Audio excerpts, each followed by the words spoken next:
মাননীয় স্পিকার, আপনাকে ধন্যবাদ। মাননীয় স্পিকার, বক্তব্য ভেবেছিলাম শুরু করব অন্য বিষয় নিয়ে, কিন্তু আজকের অধিবেশনের দিনের আলোচনায় আমাদেরকে আরও বেশি অবাক করলেন মাননীয় অর্থমন্ত্রী।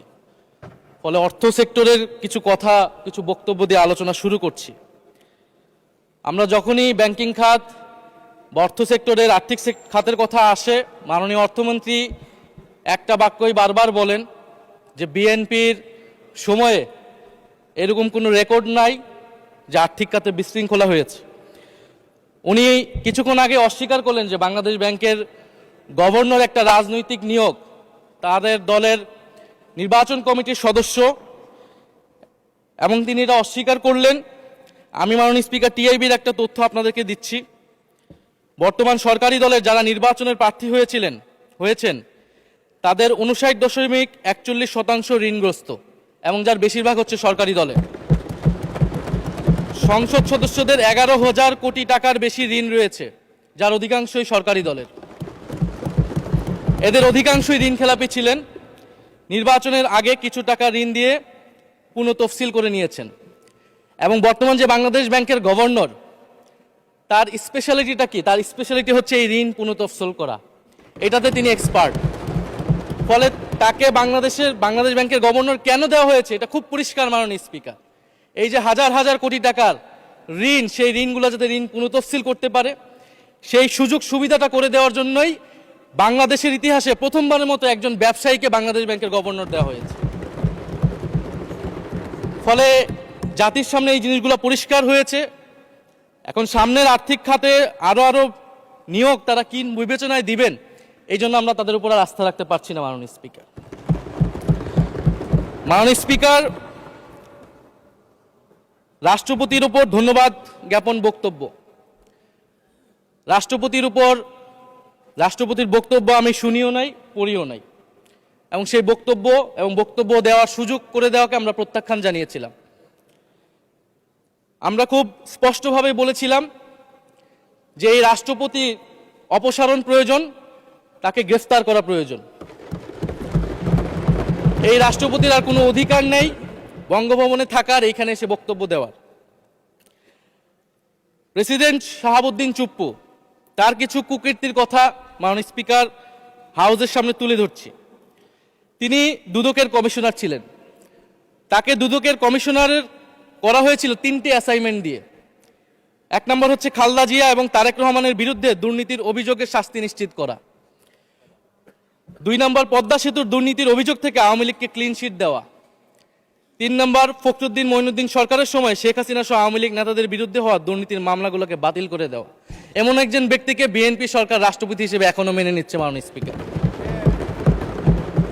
আরেকটি ঘটনা বলি, 2009 সালে শেখ হাসিনার ক্যাঙ্গারু আদালতের নির্দেশে এই শাহাবুদ্দিন চুপ্পুর নেতৃত্বে 3 সদস্যের judicial inquiry commission on minority torture in 2001 করেছিল শেখ হাসিনার ক্যাঙ্গারু কোর্ট। এই প্রতিবেদন অনুসারে বিএনপির 26,000 বিএনপির নেতাকর্মীকে 2001 সালে ক্ষমতায় এসে কয়েক হাজার হিন্দুকে তারা হত্যা করেছে, এজন্য দায়ী করা হয়েছিল মাননীয় স্পিকার। এবং আওয়ামী লীগ এই রিপোর্ট দেশে বিদেশে এই রিপোর্ট ফেরি করে তারা নিজেদের এখানে ক্ষমতায় থাকাটাকে পাকাপোক্ত করেছিল।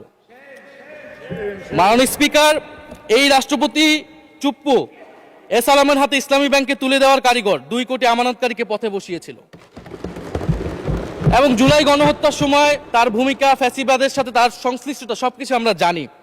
আমাদের দুর্ভাগ্য, এই দুর্নীতিবাজ, অপদার্থ, মিথ্যুক, গণহত্যার দোষর এখনো বাংলাদেশের রাষ্ট্রপতি। একটা আলোচনা কয়েকবার এসেছে যে রাষ্ট্রপতির অধীনে কেন শপথ নিয়েছি আমরা বলতে এখানে ব্যক্তিগতভাবে আমার কথাই বলেছে, কারণ আমি এখানে শপথ নিয়েছিলাম। তো মাননীয় স্পিকার, সেই সময়ের প্রেক্ষাপট আর এখনকার প্রেক্ষাপট কি এক? জুলাই গণ অভ্যুত্থানের পরে 5ই আগস্টের পরে আমাদের সামনে 2টা অপশন ছিল। আমরা বলেছিলাম জাতীয় সরকার করতে হবে, সেই জাতীয় সরকারের প্রস্তাব বিএনপি নাকচ করে দিয়েছে। আমাদের সামনে আরেকটা অপশন ছিল ক্ষমতা আর্মির হাতে তুলে দেওয়া। যদি আমরা সেই দিকে আগাতাম, আজকে তারা এখানে বসতে পারতেন কিনা মাননীয় স্পিকার সেটা সন্দেহ আছে। দেশের স্বার্থে, দেশের স্থিতিশীলতার স্বার্থে আমরা সেই সময় সরকারে গিয়েছিলাম, আমরা শপথ নিয়েছিলাম, কিন্তু বৈষম্যবিরোধী ছাত্র আন্দোলন খুব স্পষ্টভাবে 2024 সালে কিন্তু এই রাষ্ট্রপতির অপসারণ চেয়েছিল। সেই সময় সাংবিধানিক ধারাবাহিকতার কথা বলে রাষ্ট্রপতির পক্ষে অবস্থান নিয়েছিল বিএনপির মহাসচিব মির্জা ফখরুল আলমগীর সাহেব, তিনি নিজেই কথা বলেছিলেন। ফলে এখন তো একটা নির্বাচিত সরকার মাননীয় স্পিকার, এখন তো চাইলেই বিএনপি রাষ্ট্রপতি পরিবর্তন করতে পারে সরকার, এবং আমরা বিশ্বাস করি বিএনপিতে সেই ধরনের যোগ্য আস্থাভাজন ব্যক্তি নিশ্চয়ই রয়েছেন। এবং সরকার দলের সদস্যরা অনেকে গৌরবের সাথে বলেছেন যে যেই রাষ্ট্রপতি জিয়াউর রহমানের বিরোধিতা করেছেন সেই রাষ্ট্রপতি এখন জিয়াউর রহমানের প্রশংসা করছে। মাননীয় স্পিকার, গাধাকে দিয়ে আপনি হাল চাষ করিয়ে এটার মধ্যে কোনো বাহাদুরি নাই। এটা আপনাদের দেউলিয়ত্ব, সরকারের দেউলিয়াত্ব যে সরকার এখনো রাষ্ট্রপতি পরিবর্তন করতে পারছে না। মাননীয় স্পিকার, এই অধিবেশনের পুরোটা সময় জুড়ে আমরা সংস্কার, গণভোট, জুলাই সনদ, 72-এর সংবিধান নিয়ে অনেক কথা বলেছি। এবং একটা বিষয় আমার কাছে খুবই অদ্ভুত লেগেছে, কিছু মাননীয় সংসদ সদস্য তারা 72-এর সংবিধানকে 71-এর সাথে মিলিয়েছেন। মাননীয় স্পিকার, আমার জানা নেই আসলে তারা কোন বিবেচনা থেকে এটি মিলিয়েছেন। এটা তো সবসময় আওয়ামী লীগ মিলিয়েছে মাননীয় স্পিকার। তারা 72-এর সংবিধানকে 71-এর ফসল হিসেবে 71-এর চেতনার সাথে মিলিয়েছে। 72-এর মূলনীতিকে 71-এর মূলনীতি বলে 71-এর আদর্শ হিসেবে প্রচার করেছেন। আমরা তো সেটার বিরোধিতা করেছি মাননীয় স্পিকার সবসময়, এবং বিএনপির বহু নেতা এটার বিরোধিতা করেছে মাননীয় স্পিকার। 72-এর সংবিধানের ক্রিটিসিজম, সমালোচনা 72 সাল থেকেই বাংলাদেশে শুরু হয়েছিল। গত 16 বছর এই সমালোচনা তৈরি হয়েছিল। 72-এর সংবিধানের সমালোচনা মোটা দাগে তিনটি। প্রথমত, এই সংবিধান স্বাধীন বাংলাদেশের নির্বাচিত প্রতিনিধিরা প্রণয়ন করে নাই। আমি সরকারি দলের মাননীয় সংসদ সদস্য ব্যারিস্টার নওশাদ জমির সাহেবের সাথে, ওনার সাথে আমি সহমত পোষণ করে বলতে চাই, একটা স্বাধীন দেশের শাসনতন্ত্র রচনা করার অধিকার, সুযোগ সেই দেশের নির্বাচিত প্রতিনিধিদের হওয়া উচিত। 72-এর সংবিধান রচনা করেছিল যারা 70-এর নির্বাচনে আইয়ুব খানের এলএফের অধীনে যারা নির্বাচিত হয়েছিল পাকিস্তানের শাসনতন্ত্র রচনা করার জন্য মাননীয় স্পিকার। দ্বিতীয়ত, এই 72-এর সংবিধান ইনহেরেন্টলি এটা একটা আনডেমোক্রেটিক কনস্টিটিউশন। একজন ব্যক্তির হাতে সকল ক্ষমতা অর্পণ করা হয়েছিল মাননীয় স্পিকার। সেই সময় শেখ মুজিবকে সামনে রেখে এই সংবিধান তৈরি করা হয়েছিল। একজন ব্যক্তির হাতে সংসদের ক্ষমতা, নির্বাহী বিভাগের ক্ষমতা, এমনকি বিচার বিভাগের ক্ষমতাও নানা কায়দা করে তার হাতে তুলে দেওয়া হয়েছিল মাননীয় স্পিকার। ফলে স্বৈরতন্ত্রের বীজ কিন্তু সেই 72-এর সংবিধান থেকে বাংলাদেশে শুরু হয়েছিল। এবং সবচেয়ে ইম্পর্টেন্ট, এই সংবিধান হচ্ছে মুজিববাদী আদর্শ দ্বারা রচিত হয়েছিল মাননীয় স্পিকার। 71-এর আদর্শ কিন্তু চার নীতি ছিল না মাননীয় স্পিকার। 71-এর আদর্শ ছিল সাম্য, মানবিক মর্যাদা, সামাজিক ন্যায় বিচার। 72-এর সংবিধান এসে বলা হলো জাতীয়তাবাদ, বাঙালি জাতীয়তাবাদ, ধর্মনিরপেক্ষত্ব, গণতন্ত্র এবং সমাজতন্ত্র, এবং এটার বিরুদ্ধে বিদ্রোহ করেছিলেন মেজর জিয়াউর রহমান। মাননীয় স্পিকার, আজকে বিএনপি তার ফান্ডামেন্টাল জায়গা থেকে সরে যাচ্ছে মাননীয় স্পিকার। শুধু জামাত ইসলাম 72-এর বিরোধিতা করেছে বলে কি বিএনপি এখন আওয়ামী লীগের পজিশনে চলে গিয়েছে? আমাদের জানা নেই মাননীয় স্পিকার। 72-এর সংবিধানের বিরোধিতা করেছেন বদরুদ্দিন উমর, 72-এর সংবিধানের বিরোধিতা করেছেন মাওলানা ভাসানী, 72-এর সংবিধানের বিরোধিতা করেছেন কমরেড মুজাফফর আহমেদ, 72-এর সংবিধানের বিরোধিতা শত শত মুক্তিযোদ্ধারা করেছেন মাননীয় স্পিকার। ফলে এই 72-এর সংবিধানকে বাতিল করার একটা সুযোগ আমাদের এসেছিল 1975 সালের সিপাহী জনতার বিপ্লবের মধ্য দিয়ে। জিয়াউর রহমানের এটা একটা ঐতিহাসিক ভুল বলবো মাননীয় স্পিকার, তার প্রতি সম্মান রেখে, যে আমরা সেই সময় সেই অপরচুনিটি মিস করেছি। আমরা একটা গণপরিষদ দিয়ে নতুন সংবিধান করতে পারি না, এবং এই অপরচুনিটি আমরা এই 24-ও মিস করেছি এবং এখনো করতে যাচ্ছি মাননীয় স্পিকার। মাননীয় স্পিকার, 5ই আগস্টের পরে যখন সংস্কারের আলোচনা আসলো, বৈষম্যবিরোধী ছাত্র আন্দোলন তাদের পক্ষ থেকে আমরা বলেছিলাম আমরা নতুন সংবিধান চাই বা সংবিধান পুনর্লিখন চাই। বিএনপি বলেছিল তারা নির্বাচনের মাধ্যমে ক্ষমতায় যেতে চায়। ফলে 5ই আগস্টের পর থেকে রাস্তা দুটি আলাদা হয়ে গেছিল মাননীয় স্পিকার। তখন আমরা একটা মধ্যপন্থায় আসলাম যে আমরা সংস্কারে আসি। সেই জায়গা থেকে সংস্কার কমিশন ঐক্যমত, সেখানে আলোচনা হলো। এখন সাংবিধানিক সংস্কার পরিষদ করার কথা গণভোটে বলা হলো, এখন বিএনপি সেই জায়গা থেকে সরে গিয়েছে। এখন বিএনপি যদি সেই জায়গা থেকে সরে যায়, আমাদেরকে পূর্বের জায়গায় ফেরত যেতে হবে। মাননীয় স্পিকার, সংবিধান পুনর্লেখনের দাবি আমাদেরকেও জানাতে হবে। তারা যদি ৭২-এর পক্ষে এরকম অটল অবস্থানে থাকে। জুলাই সনদ নিয়ে অনেক কথা হয়েছে মাননীয় স্পিকার। জুলাই সনদ, জাতীয় জুলাই সনদ, আমরা যেদিন স্বাক্ষর হয়েছিল, আমরা জাতীয় নাগরিক পার্টি সেদিন স্বাক্ষর অনুষ্ঠানে যাইনি মাননীয় স্পিকার, এবং পরবর্তীতে আমরা স্বাক্ষর করেছি বলা যায় না, আমরা সেখানে আমাদের কমেন্টটা দিয়ে এসেছিলাম মাননীয় স্পিকার। জুলাই জাতীয় সনদ, জুলাই গণ অভ্যুত্থানের পরবর্তীতে এত কষ্টের যে ফসলটাকে, সেইটাকে মাননীয় স্পিকার নোট অফ ডিসেন্ট দিয়ে সেটাকে কলুষিত করে ফেলা হয়েছে। যেদিন জুলাই জাতীয় সনদ স্বাক্ষর হয়, সেদিন জুলাই জাতীয় সনদের মেজর সংস্কারগুলোতেই পাশে একটা নোট লেখা হয়েছে যে কোনো রাজনৈতিক দল বা জোট তাদের নির্বাচনী ইস্তিহার উল্লেখপূর্বক যদি জনগণের ম্যান্ডেট লাভ করে, তাহলে তারা সেই মতো ব্যবস্থা গ্রহণ করতে পারবে। তাহলে যেই দল নির্বাচনে জয়ী হবে, তারা তাদের ইস্তেহার অনুযায়ী সবকিছু করবে মাননীয় স্পিকার। এটার জন্য ঐক্যমতের কোনো প্রয়োজন হয় না। আপনি যদি নির্বাচনে জিতে আপনার ইস্তিহার মতোই সবকিছু করবেন, তাহলে আপনার সাথে আমার কিসের ঐক্যমত, কিসের আলোচনা? এবং সেই নোটগুলো কিভাবে লেখানো হয়েছে, কিভাবে বল প্রয়োগ করে, শক্তি প্রয়োগ করে ঐক্যমত কমিশনকে চাপ দিয়ে লেখানো হয়েছে মাননীয় স্পিকার, এটা ঐক্যমত কমিশনের আমি মনে করি এখন বলার সুযোগ হয়ে এসেছে, সময় এসেছে। ফলে জুলাই জাতীয় সনদ কে আমরা একসেপ্ট সেই সময় করতে পারি নাই, এবং মাননীয় স্বরাষ্ট্রমন্ত্রীর ভাষাকে ধার করে আমি বলতে চাই যে জুলাই জাতীয় সনদ এক অন্তহীন প্রতারণার দলিলে পরিণত করেছে মাননীয় স্পিকার বিএনপি এটাকে। এবং ৭২-এর সংবিধানকে আওয়ামী লীগ দলীয় ইস্তেহারে পরিণত করেছিল, কলুষিত করেছিল, এবং জুলাই জাতীয় সনদকে বিএনপি কলুষিত করেছে, দলীয় ইস্তেহারে পরিণত করেছে মাননীয় স্পিকার। আপনি বলছেন জুলাই জাতীয় সনদ, তারপরে আপনি দেখাচ্ছেন হচ্ছে আমার দলীয় ইস্তিহার, তাহলে এখানে তো কোনো ঐক্যমতের সুযোগ নাই। এরপরে আসলো গণভোট। গণভোটের আদেশ নিয়ে সমালোচনা আছে, এবং এই সমালোচনা আমরাও করেছি যে রাষ্ট্রপতি এই ধরনের অর্ডার দিতে পারে কিনা। কিন্তু গণভোটটাকে সবাই মেনে একটা কনসেনসাসের ভিত্তিতেই তো আমরা এই গণভোটে সবাই মিলে অংশগ্রহণ করলাম মাননীয় স্পিকার। বিএনপি এবং তৎকালীন বিএনপির বর্তমান মাননীয় প্রধানমন্ত্রী এবং চেয়ারপারসন, তিনি নিজেও সংস্কারের পক্ষে, হ্যাঁ পক্ষে ভোটে প্রচারণা করেছেন। ফলে আপনাদের ইলেকশনের আগে এটা পরিষ্কার করা প্রয়োজন ছিল যে এই গণভোট আপনারা মানেন না, এই গণভোটে হ্যাঁ বা না জিতুক এটার সাথে আপনাদের কোনো সম্পর্ক নাই। ওনারা কিন্তু মাননীয় স্পিকার সেটা করেননি। ফলে জুলাই গণভোট এটা রাজনৈতিক সিদ্ধান্ত এবং গণরায়। মাননীয় স্বরাষ্ট্রমন্ত্রী তিনি নিজেই সেই সময় বলেছেন যে গণরায় হচ্ছে সার্বভৌম ক্ষমতা, জনগণের রায় আসলে সেটা সকলেই মেনে নিতে বাধ্য হবে, এমনকি যদি সেটার বিরুদ্ধেও কেউ বিজয়ী হয় তারাও সেটা মেনে নিতে বাধ্য হবে। ফলে আমরা মনে করি যে এই গণভোট অনুসারে যে সাংবিধানিক সংস্কার পরিষদ, অতি দ্রুত সময়ের মধ্যে সাংবিধানিক সংস্কার পরিষদ গঠন করা উচিত, এর সুরাহা করা উচিত।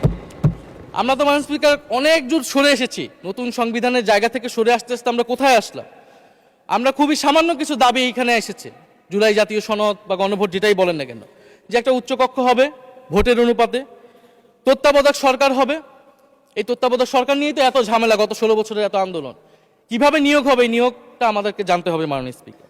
নির্বাচন কমিশনার এবং সাংবিধানিক প্রতিষ্ঠানগুলোতে কিভাবে নিয়োগ হবে, একটা নির্দলীয় এবং গ্রহণযোগ্য নিয়োগ আমরা কিভাবে করতে পারি, যেটা দেশকে বিভাজিত করবে না, বিরোধী দলের উপরে বিরোধী দলের অধিকার ক্ষুণ্ণ করবে না, এবং সবচেয়ে গুরুত্বপূর্ণ বিচার বিভাগ পৃথকীকরণ মাননীয় স্পিকার। এগুলা আমরা 5ই আগস্টের পরে আসমান থেকে বলি না, এগুলা গত 16 বছর আলোচনা হয়েছে। বিএনপির 31 দফায় আলোচনা ছিল, আরো অনেক রাজনৈতিক দলের আলোচনাতে, সংস্কারের আলোচনা থেকে আমরা মাননীয় স্পিকার ধার করেছিলাম। হ্যাঁ, বিচার বিভাগ এই মুহূর্তে পৃথকীকরণ বা বিচার বিভাগের স্বাধীনতা নিয়ে কনসার্ন আছে, কারণ আওয়ামী লীগের নিয়োগকৃত অনেক বিচারক মাননীয় স্পিকার এখনো রয়ে গেছে বিচারালয়ে, যারা এই জামিনগুলো করিয়েছে ফ্যাসিস্টদের। কিন্তু সেটার একটা সুরাহা আপনারা করেন, আমরা সহযোগিতা করব, কিন্তু তারপরে তো বিচার বিভাগের স্বাধীনতা মাননীয় স্পিকার নিশ্চিত করতে হবে। গুম এবং মানবাধিকার অধ্যাদেশ বাতিল করলেন, আপনারা বলছেন ভালো আইন নিয়ে আসবেন, তো ভালো আইন যতক্ষণ পর্যন্ত আনতে পারছেন না ততক্ষণ পর্যন্ত মাননীয় স্পিকার আপনাদের সমালোচনাটা সহ্য করতে হবে। আপনারা ভালো আইন নিয়ে আসুন এবং অতি দ্রুত সময়ের মধ্যে নিয়ে আসুন, আমরা দেখি। মাননীয় স্পিকার, এই সংসদে, এই অধিবেশনে আরেকটি বিষয় বারবার এসেছে, সেটা হচ্ছে মুক্তিযুদ্ধ এবং জুলাই গণ অভ্যুত্থান। মুক্তিযুদ্ধকে মাননীয় স্পিকার আমরা শ্রদ্ধা করি। আমরা মনে করি এই প্রজন্ম যারা জুলাই গণ অভ্যুত্থানে অংশগ্রহণ করেছি, জুলাই গণ অভ্যুত্থানের মধ্য দিয়ে মুক্তিযুদ্ধের নতুন রূপ তৈরি হয়েছে, মুক্তিযুদ্ধের নবায়ন হয়েছে।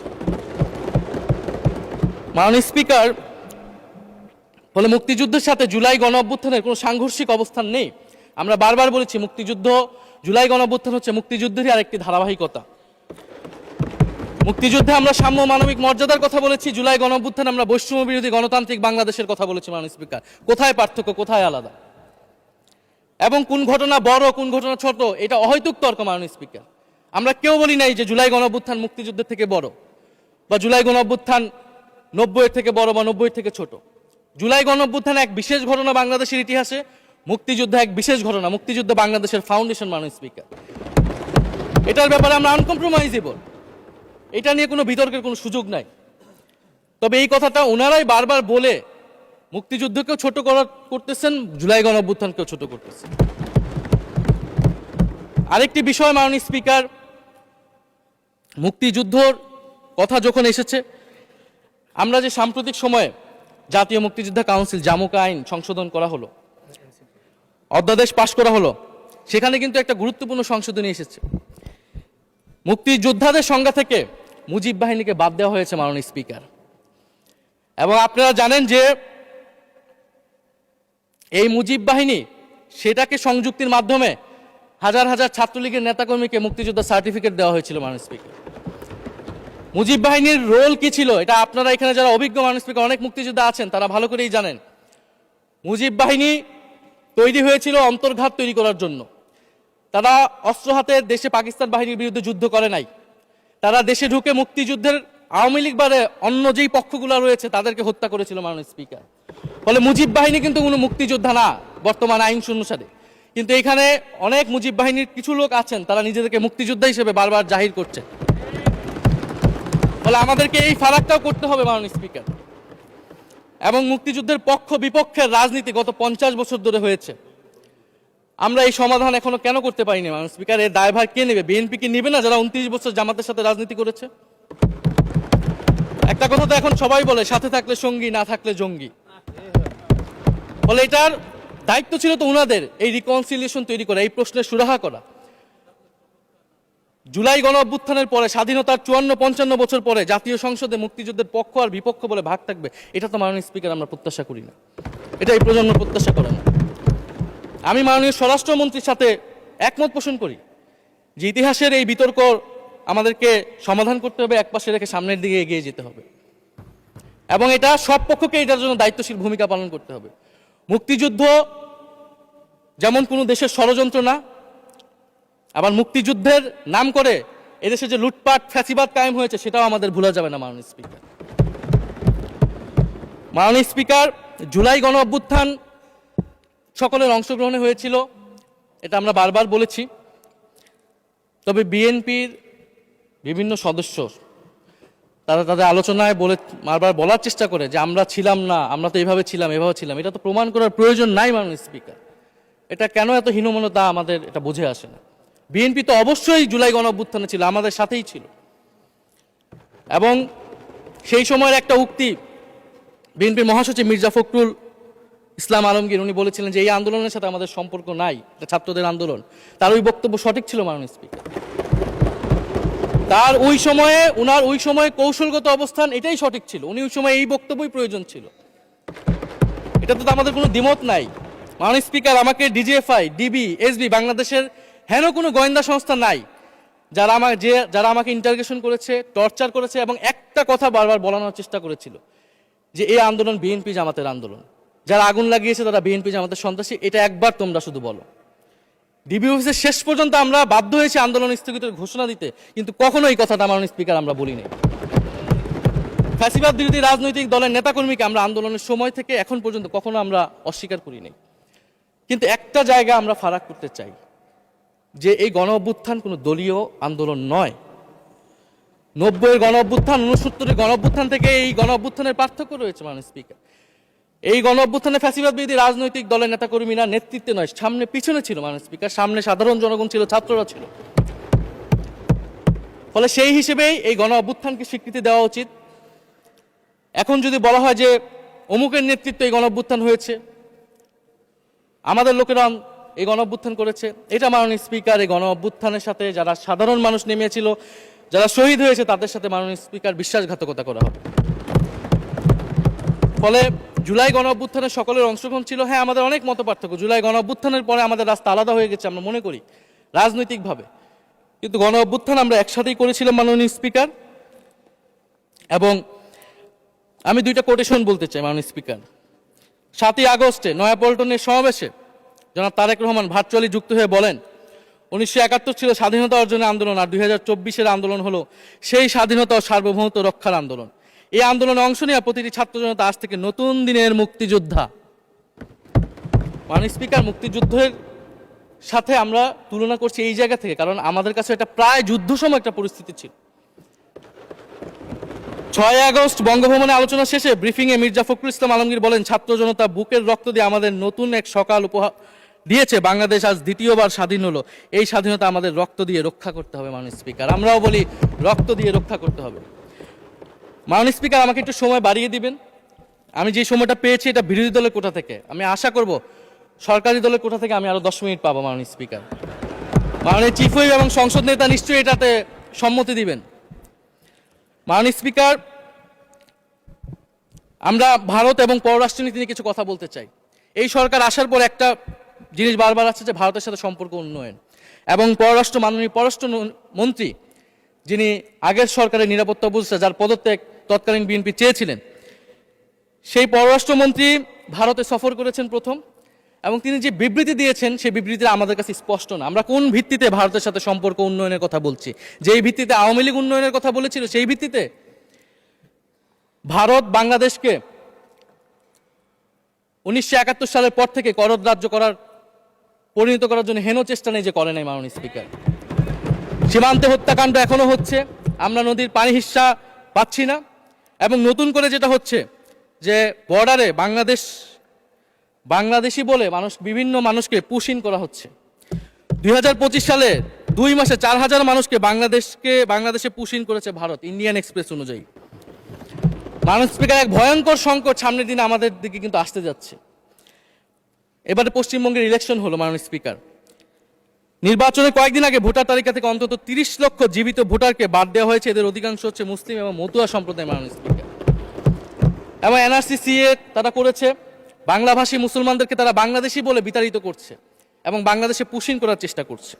এবং আমাদের যে ভারতের সাথে আগের সংকট রয়েছে, এবং গত 16 বছর যে ফ্যাসিজম ছিল সেটাকে আঞ্চলিক এবং আন্তর্জাতিকভাবে আওয়ামী লীগকে স্পষ্টভাবে সমর্থন দিয়েছিল ভারত।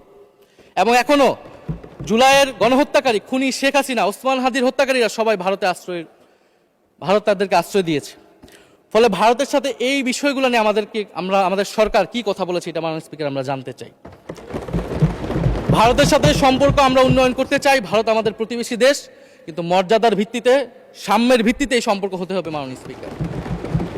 ভারত শুধু আওয়ামী লীগের সাথে সম্পর্ক তৈরি করে এই দেশকে নিয়ন্ত্রণ করার চেষ্টা করছে, সেই দিনকে সে কবর রচনা করতে হবে মাননীয় স্পিকার।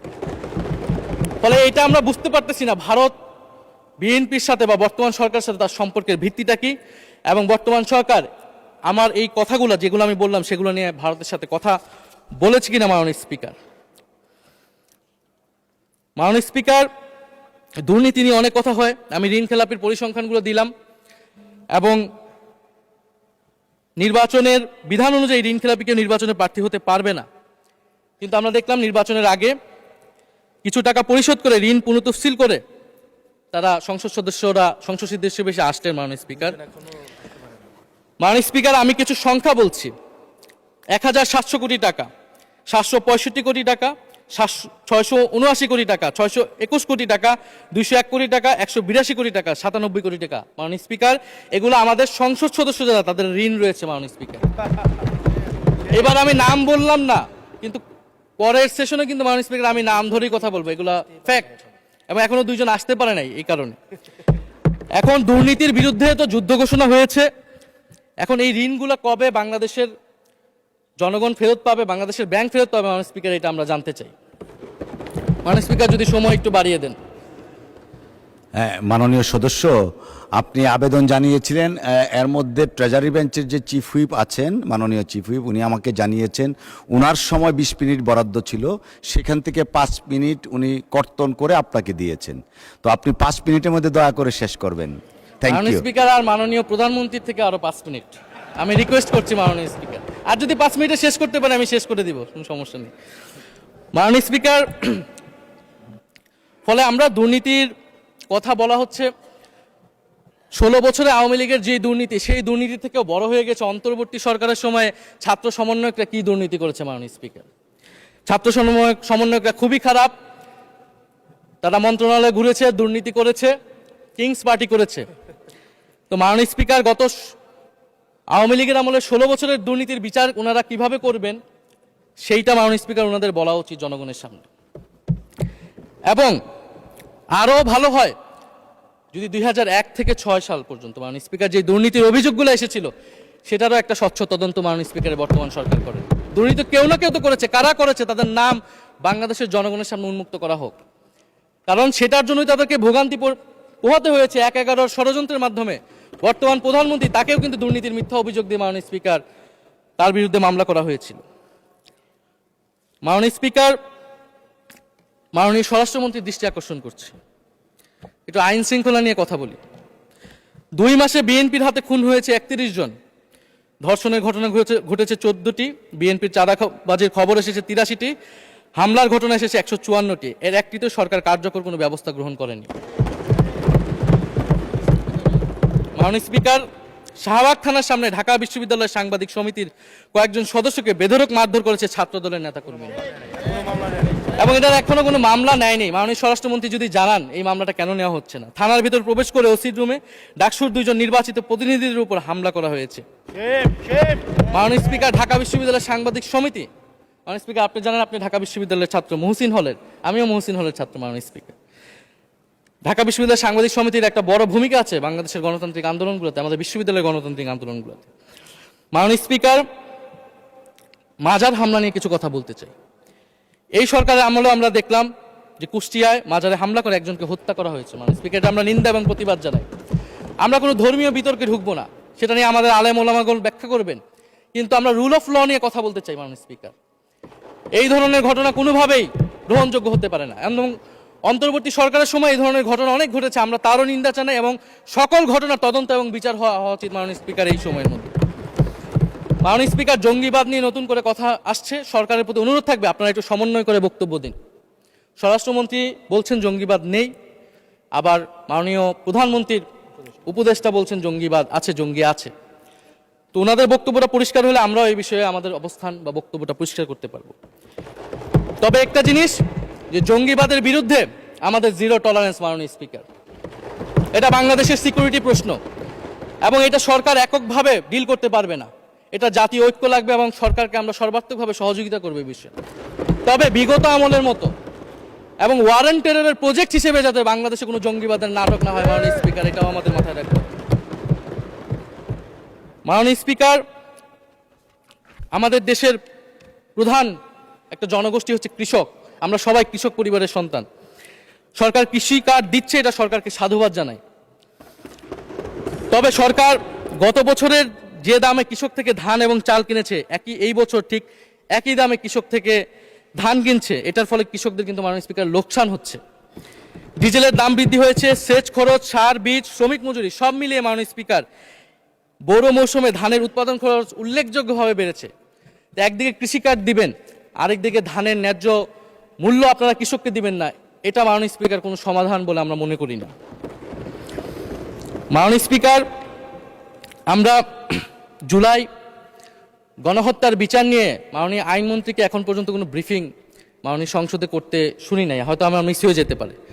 আমরা আশা করব উনি প্রতি অধিবেশনে সংসদে এবং সংসদের বাইরে আমাদের ট্রাইব্যুনালের চিফ প্রসিকিউটর আছেন, মাননীয় আইনমন্ত্রীর থেকেও আমরা জুলাই গণহত্যার বিচার প্রক্রিয়া কতটুকু আগাচ্ছে, কিভাবে আগাচ্ছে, এটা নিয়ে আমরা স্বচ্ছ বক্তব্য ওনাদের কাছ থেকে, সরকারের কাছ থেকে মাননীয় স্পিকার আশা করি। আমরা আশা করি মাননীয় স্পিকার, যে জুলাই যারা শহীদ হয়েছিলেন, শহীদ পরিবারদের যে সকল সুযোগ সুবিধা দেওয়া হয়েছিল অন্তর্বর্তী সরকার থেকে, সেই সব কিছু অব্যাহত থাকবে, এবং বর্তমান সরকার সেটা আরও বৃদ্ধি করবে মাননীয় স্পিকার, শহীদ পরিবার এবং আহত যোদ্ধাদের জন্য। মাননীয় স্পিকার আর 2 মিনিট যদি বৃদ্ধি করতেন আমি শেষ করে দেব 2 মিনিট। জি, 2 মিনিট বৃদ্ধি করা হলো। মাননীয় স্পিকার, আমরা এই জুলাই গণ অভ্যুত্থানে এই প্রজন্ম কর্মসংস্থানের বড় একটা দাবি নিয়ে কিন্তু মাননীয় স্পিকার চাকরির আন্দোলন থেকে আন্দোলনটা শুরু হয়েছিল। ফলে আমরা আশা করব এই সরকারের সময় কর্মসংস্থানের সুরাহা হবে এবং সেটার জন্য আর্থিক খাতে দুর্নীতি বন্ধ করতে হবে, বিনিয়োগ আনতে হবে এবং চাকরিতে স্বজনপ্রীতি, দুর্নীতি এগুলো একদম বন্ধ করতে হবে মাননীয় স্পিকার, সরকারি চাকরিতে বিশেষত। মাননীয় স্পিকার, একটা বিষয় যে সরকার এখন বলে দিচ্ছে যে বিরোধী দল কিভাবে কথা বলবে, কিভাবে বিরোধিতা করবে এবং বিরোধী দলের পতনও হয়ে যাবে, এরকম কথা মাননীয় স্পিকার সংসদে আমাদের শুনতে হচ্ছে। তো বিরোধী দল তো মাননীয় স্পিকার সরকারের প্রেসক্রিপশন অনুযায়ী বিরোধিতা করবে না, সরকারের শিখিয়ে দেওয়ার প্রয়োজন নাই কিভাবে কথা বলবে, কিভাবে বিরোধিতা করবে। বিরোধী দল বিরোধিতা করবে, সমালোচনা করবে, জনগণ এটা ঠিক করবে বিরোধী দলকে কতটুকু সমর্থন দিবে কি দিবে না। এবং বিরোধী দলের রাজনীতি মাননীয় স্পিকার বিএনপি করেছে, আমরা দেখেছি, তখন ছোট ছিলাম। মাননীয় স্পিকার, আমি যখন ইন্টারমিডিয়েটে পড়ি খালেদা জিয়া তখন গ্রেফতার হন এবং তার পরের দিন আমার বাবা রাজনৈতিক মামলায় গ্রেফতার হন। আমার মা আমাকে নিয়ে থানায়, কোর্টে এবং কারাগারে আমি আমার মায়ের সাথে ঘুরেছি মাননীয় স্পিকার। আমি জানি আমার এই অভিজ্ঞতা বাংলাদেশের লাখ লাখ মানুষের, ফ্যাসিবাদ বিরোধী আন্দোলন, রাজনৈতিক কর্মী যারা রয়েছে তাদের সকলের একই অভিজ্ঞতা মাননীয় স্পিকার। মাননীয় স্পিকার, সেই অভিজ্ঞতা থেকেই বিশ্ববিদ্যালয়ে যখন এসেছি প্রথম মনে হয়েছে যে এই প্রজন্ম হিসেবে আমাদের একটা দায়বদ্ধতা আছে। আমার সামনে একজন স্বৈর শাসক থাকবে, বাংলাদেশের একজন ছাত্র হিসেবে আমি এটা মেনে নিতে পারিনি মাননীয় স্পিকার প্রথম বর্ষ থেকে। সেই জায়গা থেকে কাজ করেছি জুলাই গণ অভ্যুত্থানে। মাননীয় স্পিকার, আমি আমার এলাকা নিয়ে শুধু শেষ করব, সবাই যেহেতু এলাকা নিয়ে কথা বলে প্রথম আসলে, আমি মাননীয় প্রধানমন্ত্রীর প্রতিবেশী, ঢাকা 17-এর প্রতিবেশী হচ্ছে ঢাকা 11 মাননীয় স্পিকার। সংসদে সরকার দল এবং বিরোধী দলের যেই পরিমাণ বৈষম্য, ঢাকা 17 এবং ঢাকা 11-এর একই পরিমাণ মাননীয় স্পিকার বৈষম্য। ফলে উনি যাতে এই বৈষম্য দূর করেন এবং ঢাকা 11-র জন্য যদি মাননীয় সদস্য 2 মিনিট চেয়েছিলেন, শেষ হয়ে গেছে। আর 2 মিনিট দেওয়া হলো, 2 মিনিটের মধ্যে শেষ করে ফেলেন প্লিজ। স্পিকার, ধন্যবাদ আপনাকে। ফলে এই বৈষম্য উনি সংসদেও দূর করবেন, সংসদেও দূর হবে এবং আমার এলাকাও সেই উন্নয়ন কার্যক্রম হবে। ঢাকা 11 এই গণ অভ্যুত্থানের অন্যতম হট স্পট ছিল রামপুরা, বাড্ডা, ভাটারা এলাকা মাননীয় স্পিকার, যেখানে অনেক প্রাইভেট বিশ্ববিদ্যালয়, মাদ্রাসা, তারা সকলে এসে কিন্তু ফ্যাসিস্টদেরকে প্রতিহত করেছিল এবং এই অত্র এলাকার নানান সমস্যা। তো সরকারের জায়গা থেকে আমি আশা করব, আমি হয়তো অনেক সমালোচনা করতে পারি, অনেক ভুল ত্রুটি থাকতে পারে, যেহেতু নতুন এসেছি কথা বলছি। তো সেই জায়গা থেকে যাতে আমার এলাকার প্রতি কোনো বিরূপ মনোভাব না থাকে, কোনো বৈষম্য যাতে না হয় মাননীয় স্পিকার। আপাতত ওনারা ওইখানকার যিনি পরাজিত প্রার্থী তাদেরকে দিয়ে বিভিন্ন উন্নয়ন কার্যক্রম করছে প্রশাসক, এই সিটি কর্পোরেশনের প্রশাসক। তা আমার ক্রেডিটের দরকার নাই, কিন্তু উন্নয়ন হলেই মাননীয় স্পিকার চলবে। মাননীয় স্পিকার, আমি সর্বশেষ বলতে চাই, এই প্রথম অধিবেশনে বিশ্ববিদ্যালয় জীবনে ঢাকা বিশ্ববিদ্যালয়ের অনেক স্বপ্ন নিয়ে গিয়েছিলাম। প্রথম মাসে মাননীয় স্পিকার হতাশ হয়েছিলাম যখন দেখেছি হলের সিস্টেম, যখন দেখেছি বিশ্ববিদ্যালয়ের সিস্টেম এবং এই সংসদে মাননীয় স্পিকার প্রথম অধিবেশনে আমি অনেক হতাশ হয়েছি। সরকারি দলের সদস্যরা যেভাবে স্তুতি করেছে, যেভাবে সংবিধান সংস্কার পরিষদকে বাতিল করে দেওয়া হয়েছে, যেভাবে গণভোটকে অস্বীকার করেছে, মাননীয় স্পিকার আমি আশা করব আমাদের এই হতাশা অতি দ্রুতই শেষ হবে এবং আমরা যেই কমিটমেন্ট জনগণের কাছে করেছি সেই সকল প্রতিশ্রুতি আমরা রক্ষা করে সামনের দিকে এগিয়ে যেতে পারবো। মাননীয় স্পিকার, আপনাকে ধন্যবাদ, এই হাউসের সকলকে ধন্যবাদ মাননীয় স্পিকার।